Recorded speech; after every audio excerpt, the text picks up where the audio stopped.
আসসালামু আলাইকুম। শুরু করছি আমি পদ্মজা উপন্যাসের সপ্তম, অষ্টম এবং নবম পর্ব। লিখেছেন ইলমা বেহেরোস। হেমলতা তীক্ষ্ণ দৃষ্টি মিলে দুই মেয়েকে দেখেন, তিনটা ছিদ্র দেখেন, এরপর দৃষ্টি শীতল করে বললেন, শুটিং দেখছিলি? পদ্মজা বাধ্যের মতো মাথা ঝাঁকালো। হেমলতার রাগ হলো না। তিনি চৌকিতে বসে প্রশ্ন ছুড়লেন, ছিদ্রের বুদ্ধি পূর্ণার? প্রশ্নটা শুনে পূর্ণার গলা শুকিয়ে আসলো। এক ফোঁটা পানি দরকার, নয়তো দম বেরিয়ে যাবে। পদ্মজা চকিতে চোখ তুলে তাকালো, অসহায় কণ্ঠে বলল, আম্মা আর হবে না, পূর্ণাকে কিছু বলো না, ওর দোষ নেই। হেমলতা পদ্মজাকে কথা শেষ করতে দিলেন না। প্রেমাকে ডেকে জিজ্ঞেস করলেন, প্রেমা, তোর আব্বা কই? প্রেমা বলল, উঠানে। হেমলতা বলল, গিয়ে বল আমি ডাকছি। প্রেমা ছুটে গেল, আবার ছুটে আসলো। হেমলতা বারান্দা পার হয়ে চুলার দিকে এগোলেন। তখন মোর্শেদ আসলেন, বললেন, কি হয়েছে, ডাকো ক্যারে?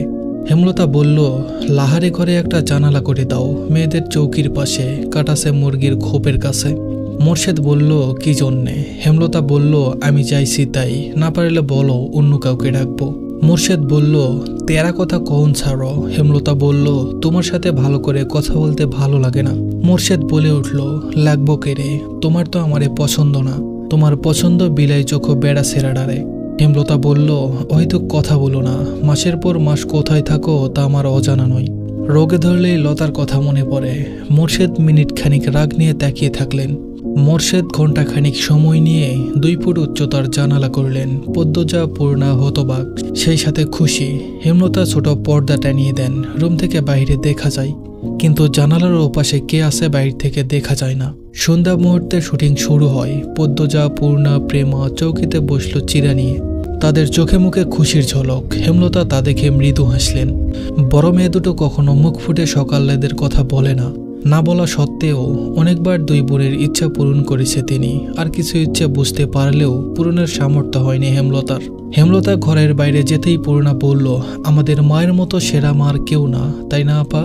পদ্মজা বলল, মায়ের মতো কেউ হয় না, সবার কাছে সবার মাই সেরা। আমাদের মা আমাদের কাছে সেরা, লাবণ্যের মা লাবণ্য আর তার ভাইদের কাছে সেরা, মুনির মা মুনির কাছে সেরা। পূর্ণা বলল, না, আমাদের আম্মাই সবচাইতে ভালো মা, এমন মা আর একটাও নেই। হেমলতার কানে প্রতিটা কথা আসে। পূর্ণা সবার অনুভূতি অনুভব করতে জানে না, পদ্মজা জানে। পদ্মজা হেসে বলল, আমাদের আম্মা সত্যিই সেরা, আলাদা। পূর্ণা জানালার বাইরে চোখ রেখে প্রশ্ন করল, আপা, চিত্রা দেবীরে কেমন লাগে? পদ্মজা চিত্রার দিকে তাকালো। ছাই রঙা শাড়ি পরা, হাতে কালো রঙের ঘড়ি, ফুলহাতা ব্লাউজ, শালীন, তবে সর্বাঙ্গে আধুনিকতার ছোঁয়া। নাকে সাদা পাথরের নাকফুল, লম্বা চুল বেনি করে রেখেছেন। মুখে খুব মায়া, স্নিগ্ধ একটা মুখ, যেন শরতের শুভ এক টুকরো মেঘ।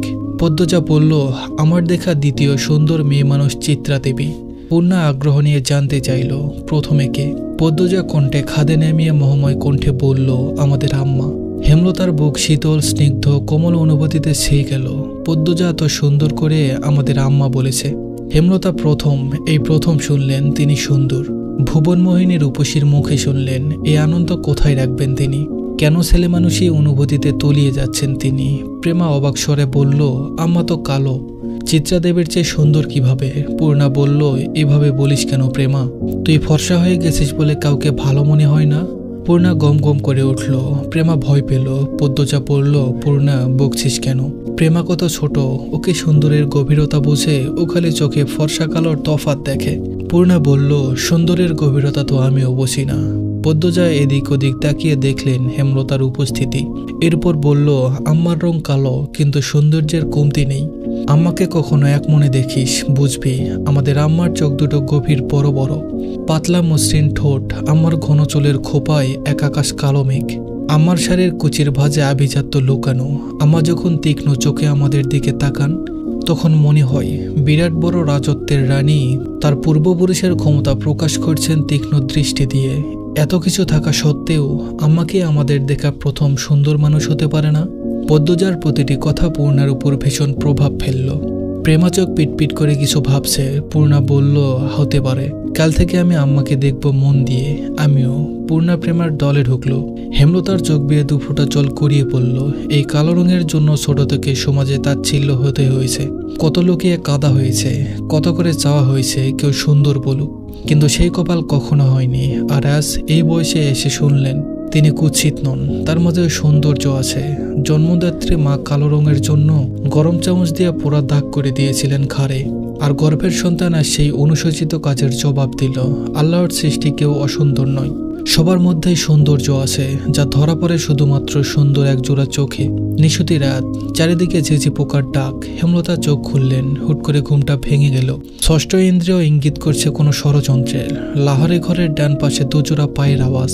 হেমলতার বুক কেঁপে উঠল। তিনি দ্রুত উঠে বসেন। দু চৌকির মাঝে পর্দা সরিয়ে দেখেন পদ্মজার অবস্থা। পদ্মজাকে ঘুমাতে দেখে আটকে যাওয়া নিঃশ্বাস ছাড়েন। পায়ের আওয়াজ একদম পাশে শোনা যাচ্ছে। হেমলতা তীক্ষ্ণ দৃষ্টি নিয়ে ডান পাশে তাকান। গাঢ় অন্ধকার ছাড়া কিছুই দেখা যাচ্ছে না, তবুও তিনি তাকিয়ে আছেন। দৃষ্টি দেখে মনে হচ্ছে অদৃশ্য গোপন শত্রুকে তিনি দেখতে পাচ্ছেন। হেমলতা বলে উঠল, কে ওখানে? হেমলতার ঝাঁঝালো কণ্ঠে পায়ের আওয়াজ থেমে গেল। কয়েক সেকেন্ড পর দুজোড়া পা যেন ছড়ে পালালো। আলো ফোটার পূর্বে নিদ্রা ত্যাগ করে 4 মা মেয়ে একসাথে নামাজ পড়ল। এরপর বারান্দায় শীতল পাটি বিছিয়ে 3 বোন পড়তে বসলো। রাতভর ঝুমঝুম করে বৃষ্টি হয়েছে। বর্ষার স্নানে স্নিগ্ধ প্রকৃতি, মায়াবী সকাল। এমন সকালে কেউ ঘুমাতে চায়, আর কেউ বা বই পড়তে পছন্দ করে, অথবা পছন্দের অন্য কোনো কাজও করে। পূর্ণার ঘুমাতে ইচ্ছা করছে, পড়া একদমই সহ্য হচ্ছে না। পড়া থেকে উঠেই সে মনোবাসনা পূর্ণ করতে বিছানায় গা এলিয়ে দিল, সাথে সাথে ঘুমে হারালো। পদ্মজা অনেক ডাকলো, কিন্তু উঠল না। এদিকে স্কুলে যাওয়ার সময় হয়েছে। হেমলতা বাইরে থেকে উকি দিয়ে প্রশ্ন করলেন, পূর্ণা ঘুমে? পদ্মজা বলল, জি আম্মা। হেমলতা বলল, সে জানে না স্কুল আছে, তবুও কোনাক খেলে ঘুমালো। মায়ের কঠিন স্বরে পদ্মজা ভয় পেল। পূর্ণা নির্ঘাত মার খাবে আজ। সে হেমলতাকে আশ্বস্ত করে বলল, তুমি যাও আম্মা, পূর্ণা কিছুক্ষণের মধ্যে তৈরি হয়ে যাবে। হেমলতা জানেন পূর্ণা এত সহজে ঘুম থেকে উঠবে না। অহরহ এমন হয়ে আসছে। যতই আদর করে ডাকা হোক না কেন, বৃষ্টিমাখা সকালে তার ঘুম ছুটানো যায় না। বাঁশের কুঞ্চিতে পূর্ণা খুব ভয় পায়। কুঞ্চির বাড়ি না খাওয়া অব্দি ঘুম পূর্ণাকে কিছুতেই ছাড়বে না। এ যেন ভূত ছাড়ানোর মতো। হেমলতা বাঁশের কুঞ্চি আনতে যান। এদিকে পদ্মজা ডেকেই যাচ্ছে, পূর্ণা ওঠ, মাটা খাওয়ার আগে ওঠ। এই পূর্ণা, পূর্ণা রে, পূর্ণা ওঠ। পূর্ণা পিটপিট করে চোখ খুলে আবার ঘুমিয়ে যাচ্ছে। প্রেমা এই ব্যাপারটা খুব উপভোগ করে। একটা মানুষ এত ডাকাডাকিতেও কি করে না জেগে থাকতে পারে। সে স্থির চোখে তাকিয়ে আছে বড় 2 পুনির দিকে। হেমলতা হাতে বাঁশের কুঞ্চি নিয়ে ঘরে ঢোকেন। তা দেখে পদ্মজা পূর্ণাকে জোরে চিমটি দিল। পূর্ণা মুখে বিরক্তিকর আওয়াজ তুলে আবার ঘুমে তলিয়ে গেল। হেমলতা বলল, তুই সর পদ্ম, ও মারের যোগ্য, পিটিওর ঘুম ছুটাতে হবে। পদ্মজা মায়ের উপর কিছু বলার সাহস পেল না, দূরে গিয়ে দাঁড়ালো। হেমলতা পূর্ণার পায়ের গোড়ালিতে বাড়ি দেন। প্যাঁচ করে আওয়াজ হয়। পদ্মজা ভয় চোখ বুঝে ফেলল, পা ছিঁড়ে গেছে বোধহয়। ঘুমন্ত পূর্ণার মস্তিষ্ক জানান দেয় আম্মা এসেছেন এবং তিনি আঘাত করেছেন। সে চোখ খোলার আগে দ্রুত উঠে বসল। চোখ খুলতে খুলতে যদি দেরি হয়ে যায়। এরপর চোখ খুলল। বোকাশোকা মুখ করে মায়ের দিকে তাকালো পরিস্থিতি বুঝতে। পদ্মজা ঠোঁট টিপে হাসছে। প্রেমা জোরে হেসে উঠল। হেমলতা তীক্ষ্ণ চোখে তাকাতে হাসি থামিয়ে দিল। পূর্ণা ভীত কণ্ঠে বলল, আর হবে না আম্মা। হেমলতা বলল, সে তো প্রতিদিনই বলিস। এমন সময় ঘন মেঘে আকাশ ছেয়ে গেল। পূর্ণা প্রেমা মনে মনে খুশি হলো, আজ আর স্কুলে যেতে হবে না। বাড়ি থেকে 2 ক্রোশ দূরে স্কুল। আম্মা নিশ্চয় যেতে না করবেন। পূর্ণা খুশি লুকিয়ে প্রশ্ন করল, আম্মা মেঘ আসবে মনে হয়, যাবো স্কুলে? হেমলতা বলল, মেঘ কি করলো তোকে, যাবি স্কুলে? হেমলতা চলে যেতেই পূর্ণা থ মেরে বসে রইল। পদ্মজা তাড়া দিল, বসে আছিস কেন, জলদি কর, নয়তো আবার পিটানি খাবি। পূর্ণা বিরক্তি নিয়ে তৈরি হলো। 3 বোন স্কুলের দিকে রওনা দিল। বর্ষাকাল চলছে। রাতে বিরতিহীনভাবে বৃষ্টি হয়েছে। রাস্তায় প্রচুর কাদা জমেছে, পথ চলা কষ্টকর। 3 বোন হাতে জুতা নিয়ে পা টিপে হাঁটছে। পিছলে পরে বই খাতা নষ্ট করার ভয় কাজ করছে মনে। অর্ধেক পথ যেতে না যেতেই আকাশ ভেঙে বৃষ্টি নামলো। পদ্মজা পথের পাশ থেকে বড় কচু পাতা ছিঁড়ে নিল 3টা। 3 বোন কচু পাতায় মাথা আড়াল করলো, কিন্তু দেহ ও বই খাতা আড়াল করা গেল না। ভেজে একাকার হয়ে যাচ্ছে। পূর্ণা বিরক্তি প্রকাশ করলো, ধ্যাত, ভেজে স্কুলে গিয়ে লাভ কি আপা? দেখো পায়জামা হাঁটু অব্দি কাদাই, আর বৃষ্টির পানি দিয়ে কি হয়েছে? পদ্মজা চিন্তিত ভঙ্গিতে বলল, বুঝতে পারছি না কি করব, স্কুলে যাব নাকি বাড়ি ফিরব। প্রেমা বলল, আপা বাড়ি যাই। পদ্মজা ভাবল। এরপর 2 বোনকে বলল, ভিজে তো কতবারই গেলাম, আজও যাই, সমস্যা কি? অগত্য স্কুলেই যেতে হলো। স্কুল ছুটির আগেও বৃষ্টি পুরোপুরি থামেনি। তখন গুড়ি গুড়ি বৃষ্টি পড়ছিল। বৃষ্টিতে ভিজে ভিজেই বাড়ি ফেরার পথ ধরল 2 বোন। প্রেমার 1 ঘন্টা আগে ছুটি হয়েছে। পদ্মজা নিচু কণ্ঠে জিজ্ঞেস করল, আব্বা এসেছিল স্কুলে? পূর্ণা বলল, আসছিল, প্রেমাকে নিয়ে গেছে। পদ্মজা বলল, তোর সাথেও তো দেখা করলো। পদ্মজার গলাটা করুণ শোনালো। পূর্ণার মন খারাপ হয়, আব্বা কেন তারা তো ভালো আপাকে ভালোবাসে না। পদ্মজা বলল, এই পূর্ণা, পড়ে যাবি, সাবধানে হাঁট। পদ্মজা সাবধান বাণী দিতে দিতে পূর্ণা ধপাস করে কাদামাটিতে পড়ল। পদ্মজা আতকে উঠল। পূর্ণার পা নিমিষেই ব্যথায় টনটন করে উঠে। পদ্মজা পূর্ণাকে তোলার চেষ্টা করে। পদ্মজাকে একড়ে ধরে উঠতে পারছে না পূর্ণা। কাঁদো কাঁদো হয়ে পদ্মজাকে বলল, আপা, পা ভেঙে এলো মনে হয়, কি ব্যথা করছে। পদ্মজা বলল, মুচকেছে বোধ হয়, ঠিক হয়ে যাবে, ওঠার চেষ্টা কর, আমার গলা ধরে চেষ্টা কর। গ্রামের পথ, গুড়ি গুড়ি বৃষ্টি, পথে কেউ নেই। গৃহস্থরা ভাত ঘুম দিয়েছে, সামনে বিলে থই থই জল, তার পাশে ক্ষেত, ডানে বামে কাদামাটির পথ, পিছনে ঝোপঝাড়। পদ্মজা সাহায্য করার মতো আশেপাশে কাউকে দেখতে পেল না। পূর্ণার পা সোজা করার শক্তি পাচ্ছে না, পায়ে প্রচন্ড ব্যথা, ঠোঁট কামড়ে কাঁদছে সে। পদ্মজা না পারছে পূর্ণাকে তুলতে, আর না পারছে পূর্ণার কান্না সহ্য করতে। সে মনে মনে আল্লাহর কাছে সাহায্য প্রার্থনা করছে। পদ্মজার উৎসাহে পূর্ণা মনকে শক্ত করে পায়ের পাতা মাটিতে ফেলল। সাথে সাথে শরীরে ব্যথার বিজলি চমকালো। সে বলল, আপারে, পারছি না, আমার পা শেষ, মরে যাব আমি। পদ্মজা বলল, এসব বলিস না, পায়ের ব্যথায় কেউ মরে না। আহত পা ফুলে 2 ইঞ্চি উঁচু হয়ে গেছে। তা দেখে আতঙ্কে পদ্মজার চোখ মুখ নীল হয়ে গেল। তার কান্না পাচ্ছে খুব। পদ্মজা পূর্ণার পায়ে আলতো করে চাপ দিতেই পূর্ণা চেঁচিয়ে উঠল। পদ্মজা বলল, একটু সাবধানে হাঁটলে কি হতো, ইস, এখন কি কষ্ট হচ্ছে। পদ্মজা খুব কাছে কারো পায়ের শব্দ পেল, চোখ তুলে ক্ষেতের দিকে তাকালো। মুহূর্তেই ঠোঁটে হাসি ফুটে উঠল। সে পূর্ণাকে বলল, পূর্ণারে, আম্মা আসছে। হেমলতাকে দেখে পূর্ণার কলিজায় পানি এলো। মনে হলো মাকে দেখেই ব্যথা অনেকটা কমে গেছে। হেমলতা ছুটে আসেন, পূর্ণার মাথায় হাত বুলিয়ে বলেন, কিছু হয়নি, এসব সামান্য ব্যাপার। এরপর পদ্মজাকে বললেন, তুই বইগুলো নে। হেমলতা এদিকে সেলাই কাপড় দিতে এসেছিলেন। যার কাপড় ছিল সে অসুস্থ, তাই যেতে পারছিল না। বাড়িতেও কোনো কাজে মন টিকছিল না, তাই ছাতা নিয়ে বেরিয়ে পড়েন। ঘরে চুপচাপ বসে থাকার চেয়ে একটা মানুষকে সাহায্য করা ভালো। ফেরার পথে তিনি দূর থেকে দেখতে পেলেন 2টো মেয়েকে। একটা মেয়ে পথে বসে আছে, আরেকটা মেয়ে পাশে। বিপর্যস্ত অবস্থা তাদের। মেয়ে দুটাকে চিনতে পেরে বুক কেঁপে উঠল। পথ দিয়ে আসলে দেরি হবে, তাই তিনি ক্ষেতের পথ ধরেন। পূর্ণা ব্যথায় যেন নিঃশ্বাস নেওয়ার শক্তি পাচ্ছে না। একটা ভ্যান পাওয়া গেলে খুব উপকার হতো। 2 মিনিটের মাথায় ভ্যানের দেখা মিলল। অনেক দূরে ভ্যানের অবস্থান। ভ্যানে চিত্রা, লেখন সহ আরো 2 জন। তারা মাতব্বর বাড়িতে গিয়েছিল। যখন কাছাকাছি ভ্যানের অবস্থান, তখন চিত্রা পদ্মজা আর তার মা বোনকে দেখল। উদ্বিগ্নতা নিয়ে ভ্যান থামাতে বলল। লেখনের নজরের ব্যাপারটা আসতেই সে তাড়াহুড়া করে ভ্যান থেকে নামলো। চিত্রা আগে আগে এগিয়ে আসলো, চোখে মুখে আতঙ্ক নিয়ে বলল, পূর্ণার কি হয়েছে। পদ্মজা বলল, কাদায় পড়ে পা মচকে গেছে।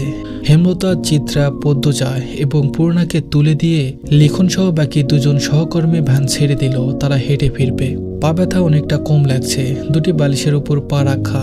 ব্রেস নেই বিধায় ব্রেসের মতো কাপড় বেঁধে দিয়েছেন হেমলতা। যা ব্যথা পেয়েছে, কয়েকদিন বোধহয় স্বাভাবিকভাবে হাঁটতে পারবে না। হেমলতা মুখে তুলে খাইয়ে দিলেন। এরপর বললেন, এবার খুশি, স্কুলে যেতে হবে না, কাজ করতে হবে না, সকালে উঠে পড়তে বসতে হবে না। পূর্ণা রাজ্যের দুঃখ নিয়ে বলল, সবাই ঠিক আছে, কিন্তু এখন আমি টিভি দেখতে যাব কি করে। কোনো সাড়া না পেয়ে পূর্ণা বুঝতে পারল সে মুখ ফসকে ভুল জায়গায় ভুল কথা বলে ফেলেছে। সে বিব্রত হয়ে উঠল, ঢোক গিলল। এরপর কাচুমাচু হয়ে পড়ল, মোটেও খুশি হয়নি। বিকেলে মোগা এসে জানালো, মুন্নার বাপ খুন হয়েছে। কথাটি শোনার সাথে সাথে উপস্থিত সকলের মাথায় যেন বজ্রপাত হলো। পঙ্গু, ভিক্ষুক, অসহায় মানুষটাকে কে মারল? এমন মানুষের শত্রু থাকে, এমন শত্রু যে একদম মেরে ফেলল। হেমলতা শ্বাসরুদ্ধকর কণ্ঠে প্রশ্ন ছুড়লেন, কখন? মগা বলল, দুপুরের কথা। দুপুর 2টো কি 3টায় গ্রামবাসী জানতে পারে এই ঘটনা। আস্তে আস্তে সব গ্রামে খবর যাচ্ছে। লাশ নোয়াপাড়া ধান খেতে পাওয়া গেছে। মুন্নার আত্মীয় বলতে কেউ নেই। দুঃসম্পর্কের যারা আছে তারা মুন্নার দায়িত্ব নিতে চাইল না। মাতব্বর মুন্নার ভার নিতে চেয়েছিলেন, কিন্তু মুন্না পদ্মজাদের বাড়িতে থাকতে চায়। হেমলতা সানন্দে নিয়ে আসলেন মুন্নাকে। এখন থেকে মুন্না এই বাড়ির ছেলে। পদ্মজা, পূর্ণা খুব খুশি হলো না প্রেমা। মুন্না প্রেমার বয়সী। প্রেমা ভাবছে তার আদরের ভাগ বসাতে মুন্না এসেছে। হেমলতা ব্যাপারটা বুঝতে পেরেছেন। পদ্মজাকে বললেন, প্রেমার পছন্দ হচ্ছে না মুন্নাকে। 2 জনের মধ্যে সাক্ষতা করে দিস, যাতে একজন আরেকজনকে আপন চোখে দেখে। পদ্মজা আশ্বস্ত করে বলল, কয়দিনে মিশে যাবে 2 জন। পূর্ণা ব্যথায় ঘুমাতে পারছে না। প্রেমা মুন্না ঘুমে, মুন্না খুব কেঁদেছে। এখন ক্লান্ত হয়ে বেঘরে ঘুমাচ্ছে। রাত তো কম হলো না। পূর্ণা মা বোনের বৈঠক দেখে বলল, আম্মা, মুন্নার নতুন নাম রাখা উচিত। পদ্মজা বলল, কেন? পূর্ণা বলল, এখন থেকে মুন্না আমাদের ভাই, আমাদের নাম প দিয়ে, তাহলে ওর নাম প দিয়ে হবে, তাই না আপা? হেমলতা হেসে বললেন, তুই নাম রাখ তাহলে। পূর্ণা বলল, রাখছি তো, প্রান্ত মরল। হেমলতা বলল, মুন্নাকে জানা সকালে, রাজি হলে এরপর সবাই না হয় ডাকবো। পূর্ণা বলল, রাজি হবে না মানে? পিটিয়ে রাজি করাবো। হেমলতা মৃদু হাসলেন। পূর্ণা অসুস্থ হলে খুব কথা বলে, মুখ বন্ধ রাখতে পারে না। অনেক বছর আগের ঘটনা বা কয়েক বছর পর কি হবে তা নিয়ে অনবরত কথা বলতে থাকে। গহীন অন্ধকার, আজ বোধহয় অমাবস্যা। হেমলতা কালো চাদরের আবরণে ঘাপটি মেরে বারান্দায় বসে আছেন, হাতের কাছে ছুরি লাঠি।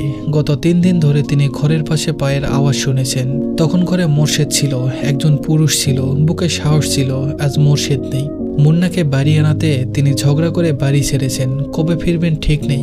আজ কিছুতেই ঘুমানো যাবে না। হাতে নাতে সন্দেহকারীকে ধরে এর বিপদ থেকে মুক্ত হতে হবে। কিন্তু অনেকক্ষণ হলো কেউ আসছে না। চোখ বুজে আছেন হেমলতা। সারাদিন অনেক খাটুনি গেছে।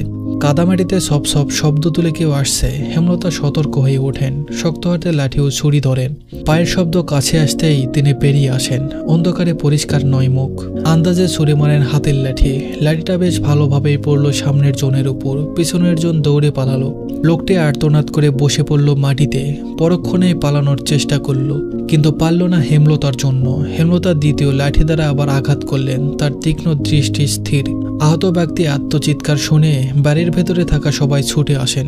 টর্চের আলোতে চারিদিকে আলোকিত হয়ে উঠল। হেমলতা স্বাভাবিক ভঙ্গ নিয়ে দাঁড়িয়ে আছেন। তিনি যেন জানতেনই এই লোকেরই আসার কথা ছিল। শুটিং দলকে তিনি আজই বের করবেন, তবেই শান্তি।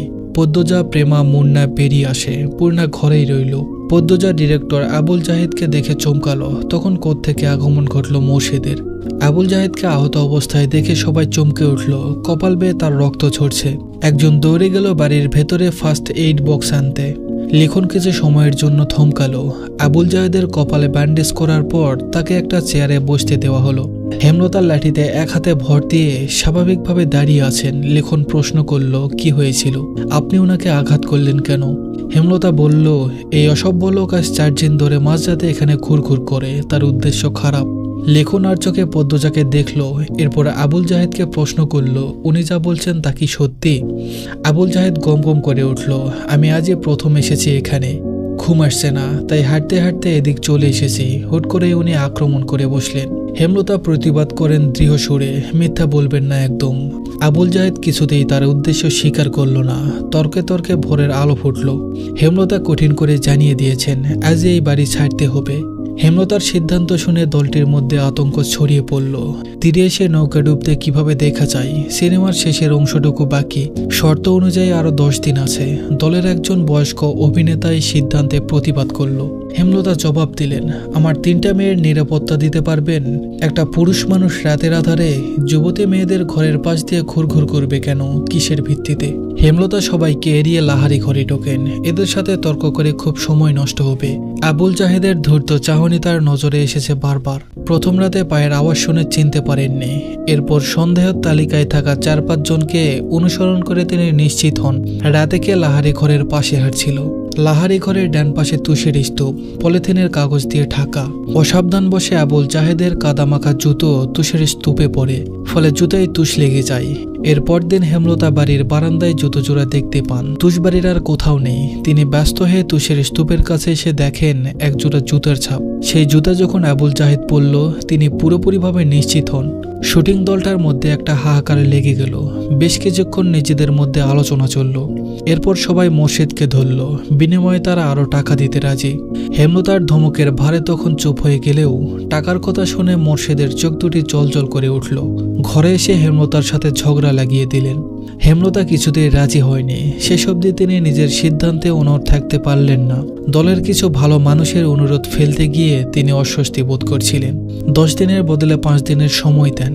হেমলতা স্বস্তিতে নিঃশ্বাস ফেললেন। ভাগ্যিস কোনো ঘটনা ঘটার আগেই ব্যাপারটা খোলাসা হয়েছে। বেশ গরম পড়েছে আজ। মুন্নাকে পাশে নিয়ে পদ্মজা পার্টিতে বসে আছে। মনোযোগ দিয়ে মুন্নাকে শেখাচ্ছে কাকে কি ডাকতে হবে। পদ্মজা বলল, আমায় ডাকবি বড় আপা, পূর্ণাকে ছোট আপা, আর প্রেমা তো তোর সমান, তাই প্রেমা ডাকবি। দুজন মিলেমিশে থাকবি, বুঝছিস? আর আম্মাকে তুইও আম্মা ডাকবি, আর আম্মাকেও তুই আম্মা ডাকবি। আমাদের আম্মা আব্বা আজ থেকে তোরও আম্মা আব্বা, বুঝছিস? মুন্না বিজ্ঞ সুরে বলল, হ বুঝছি। হেমলতা রান্না রেখে উঠে আসেন। মুন্নাকে বলল, শুদ্ধ ভাষায় কথা বলবি, তোর পদ্ম আপা যেভাবে বলে। মুন্না বলল, কয়ামনে। পদ্মজা বলল, কয়ামনে না, বল আচ্ছা বলবো। মুন্না বাধ্যের মতো হেসে বলল, আচ্ছা বলবো। হেমলতা হেসে চলে যান। পূর্ণা রুম থেকে মুন্নাকে ডাকলো, মুন্না রে। মুন্না বলল, হ ছোট আপা। পদ্মজা মুন্নার গালে আলতো করে থাপ্পড় দিয়ে বলল, বল। জি ছোট আপা। মুন্না পদ্মজার মতো করেই বলল, জি ছোট আপা। পদ্মজা হাসলো। পূর্ণা মৃদু হেসে বলল, তোর নাম পাল্টাতে হবে, আমি তোর নতুন নাম রেখেছি। মুন্না বলে উঠল, ক্যারে নাম পাল্টাইতাম ক্যারে? পদ্মজা কিছু বলার আগেই মুন্না প্রশ্ন করল, আচ্ছা এই কথাটা কেমনে কইতাম? পদ্মজা হেসে কপাল চাপড়ে, এই ছেলে তো আঞ্চলিক ভাষায় ভূত হয়ে আছে। পূর্ণা বলল, তুই এখন আমাদের ভাই, আমাদের নামের সাথে মিলে তোর নাম রাখা উচিত, কি উচিত না? মুন্না দাঁত কেলিয়ে হেসে সায় দিল, হ। এজন্য তোর নাম পাল্টাতে হবে। আজ থেকে তোর নাম প্রান্ত মোড়ল, সবাইকে বলবি, এটা মনে থাকবে? মুন্না বলল, হ মনে রাখাম। পূর্ণা বলল, বল। আচ্ছা মনে রাখবো। মুন্না বলল, আচ্ছা মনে রাখবো। দুপুর গড়াতেই হাজেরা আসলো, সাথে নিয়ে এসেছে বানোয়াট গল্প আর বিলাপ। ইশারা ইঙ্গিতে সে লাউ চাচ্ছে। মোর্শেদ গতকাল সব লাউ বাজারে তুলেছেন। গাছে আর একটা লাউ ছিল, ঘরে চিংড়ি মাছ আছে। প্রান্ত লাউ দিয়ে চিংড়ি মাছ খাবে বলে ইচ্ছা প্রকাশ করেছে। হেমলতা হাসি মুখে শেষ লাউটা নিয়ে এসেছেন, এখন আবার হাজেরাও চাই। কেউ কিছু চাইলে হাতে থাকা সত্ত্বেও হেমলতা ফিরিয়ে দেননি, আজও দিলেন না। তিনি হাজেরাকে হাসি মুখে লাউ দিলেন। হাজেরা সন্তুষ্টি প্রকাশ করে চলে গেল। পদ্মজা মায়ের দিকে অসহায় চোখে তাকায়। প্রান্তয় বাড়িতে এসেছে প্রথম, যা চাইল তা পেল না। ওর মনের উপর নেতিবাচক প্রভাব পড়বে না তো? হেমলতা পদ্মজার দৃষ্টি বুঝেও কিছু বললেন না। প্রান্তকে ডেকে কোলে বসান, ছেলেটাকে দেখতে বেশ লাগছে। দুপুরে তিনি গোসল করিয়েছেন, মনে হয়েছে কোনো ময়লা স্তূপ পরিষ্কার করা হচ্ছে। জন্মদাতার মৃত্যু প্রান্তের উপর বিন্দুমাত্র প্রভাব ফেলল না, এজন্য কেউই অবাক হয়নি। বাপ ছেলের শুধু রাতে একসাথে থাকা হতো, অনেক রাত প্রান্ত একা থেকেছে। এইটুকু ছেলে কত রাত ভয় নিয়ে কাটিয়েছে। হেমলতা আদরে কণ্ঠে বলল, একটা গল্প শোনাই, শুনবি? প্রান্ত বলল, হুনাও। পদ্মজা প্রান্তের ভাষা ভুল ধরিয়ে দিল, হুনাও না, বল শোনাও আম্মা। প্রান্ত মাথা ক্যাত করে, এরপর হেমলতাকে বলল, শোনাও আম্মা। আম্মা ডাকটা শুনে হেমলতার বুক বিশুদ্ধ ভালো লাগায় ছেয়ে গেল। তিনি কণ্ঠে ভালোবাসায় ঢেলে বললেন, আমাদের একদিন মরে যেতে হবে জানিস? জান্নাত জাহান্নামের কথা কখনো কেউ বলেছে? প্রান্ত মাথা দুই পাশে নাড়ালো, কেউ শোনায়নি। হেমলতার এমনটা সন্দেহ করেছিলেন। প্রান্ত এ সম্পর্কে জানে না। তিনি ধৈর্য নিয়ে সুন্দর করে জান্নাত জাহান্নামের বর্ণনা দিলেন। জান্নাতের বর্ণনা শুনে প্রান্তের চোখ দুটি জলজল করে উঠল। প্রশ্ন করল হাজারটা। হেমলতাকে জানাই সে জান্নাতে যেতে চায়, জাহান্নামে যেতে চায় না। হেমলতা বলল, আচ্ছা এখন গল্পটা বলি, মন দিয়ে শুনবি।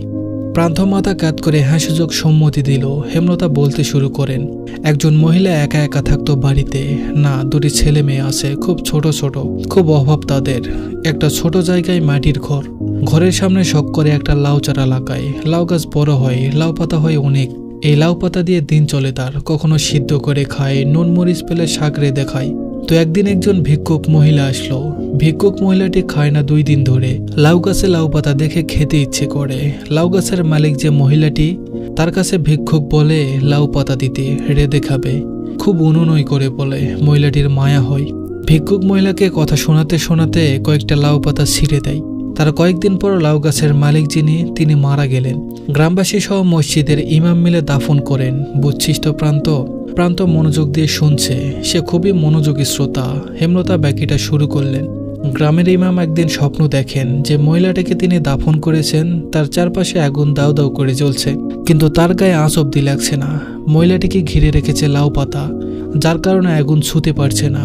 ওই যে তিনি একজন ভিক্ষুককে নিজের একবেলা খাবারের লাউ পাতা দান করেছিলেন, সেই লাউ পাতা তাকে কবরের শাস্তি থেকে বাঁচাচ্ছে। যার নাম থেকে বাঁচতে আমাদের অনেক ইবাদত করা উচিত। তার মধ্যে একটি হলো দান। সামর্থ্য অনুযায়ী দান করা উচিত, কাউকে ফিরিয়ে দেওয়া উচিত না। বোঝা গেছে? প্রান্ত বলল, হ বুঝছি, আমি দান করাম।